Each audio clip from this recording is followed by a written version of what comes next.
Merci de nous rejoindre sur RTI1. Bonjour à toutes et à tous. Le vice-président de la République de Côte d'Ivoire depuis hier à Accra au Ghana, Tiemoko Méliette Koné, participe aux assemblées annuelles de la Banque africaine de développement, l'ABAD. Les travaux se déroulent jusqu'au 27 mai prochain. Autour du thème « Favoriser la résilience climatique et une transition énergétique juste pour l'Afrique ». Pendant ce temps, le Premier ministre de la République de Côte d'Ivoire est à Davos, en Suisse. Patrick Hachi participe au Forum économique mondial édition 2022. Le chef du gouvernement ivoirien a échangé avec plusieurs personnalités, dont les amis de la zone de libre-échange continentale. Patrick Hachi a également participé à un panel sur le rôle mondial croissant de l'Afrique. Plus de détails dans le journal de 13h. Retour en Côte d'Ivoire où la garde républicaine a lancé hier la toute première édition de ses journées portes ouvertes. C'était à la caserne du groupement tactique dans la commune de Trècheville. Les journées portes ouvertes de la garde républicaine veulent ainsi rendre hommage aux pionniers de cette unité et surtout renforcer le lien armée-nation. Les explications dans ce reportage de Abou Sanogo. La garde républicaine de Côte d'Ivoire s'ouvre au grand public. De la milice nationale à la garde républicaine d'aujourd'hui, en passant par la garde présidentielle et milice. Cette unité, la seule force autorisée dans les palais nationaux, a initié une journée porte ouverte qui vise à renforcer l'esprit de corps par le retour aux valeurs et traditions militaires sur fond d'hommage aux anciens et pionniers, en permettant à la jeune génération d'en connaître son histoire autour du thème « La garde républicaine de Côte d'Ivoire, de 1960 à nos jours ». Serviteurs dévoués de la patrie, imbus de la haute et délicate mission qu'ils ont accomplie, nous assumons sur leurs traces cette responsabilité avec fierté, car nous sommes les gardiens du temple et notre créneau, facta non verba.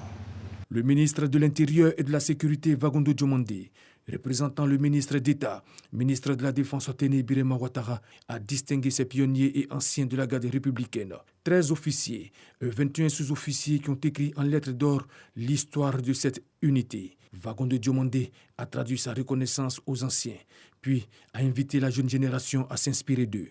Chers frères d'armes, les forces armées de Côte d'Ivoire doivent demeurer une institution républicaine au service de la nation, sans répéter les coups de doigt du passé pour permettre de préserver les acquis de notre développement.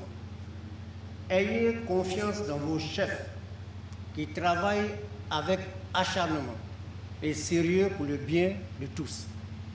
Et surtout, inspirez-vous de vos pionniers que vous célébrez aujourd'hui avec fierté. Ils sont vos modèles aujourd'hui. Alors, soyez à votre tour des modèles de soldats de demain. Recherchez quotidiennement l'excellence et vous deviendrez ce modèle institutionnel pour vos concitoyens. Une exposition photo qui retrace l'histoire de la garde républicaine de 1960 à nos jours et la découverte d'une stèle par le représentant du ministre d'État, ministre de la Défense. Autre temps fort de la cérémonie, l'interprétation de la mythique chanson de la garde républicaine par le groupe Abiti Akoblé de Demboko.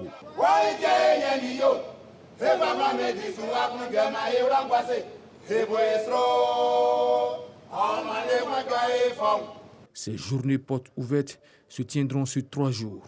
Elles seront meublées par des panels, des activités socio-récréatives et sportives.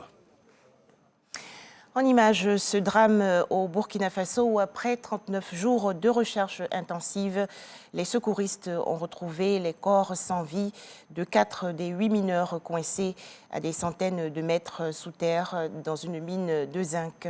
Annonce faite aujourd'hui par les autorités burkinabées. Cette disparition des mineurs suscite un vif émoi dans le pays et un élan de solidarité s'est mis en place pour venir en aide aux familles et proches des victimes. Un drame également aux États-Unis où un adolescent de 18 ans a ouvert le feu hier dans une école primaire au Texas. Bilan 21 morts, dont 19 enfants et 2 enseignants. Pour terminer, ces propos du président ukrainien, selon Volodymyr Zelensky, l'armée russe entend tout détruire dans le Donbass. Volodymyr Zelensky a dénoncé à Davos, en Suisse, lors du Forum économique mondial, un manque d'unité des pays occidentaux. Voilà, merci de nous avoir suivis à 13h le journal de RTI 1.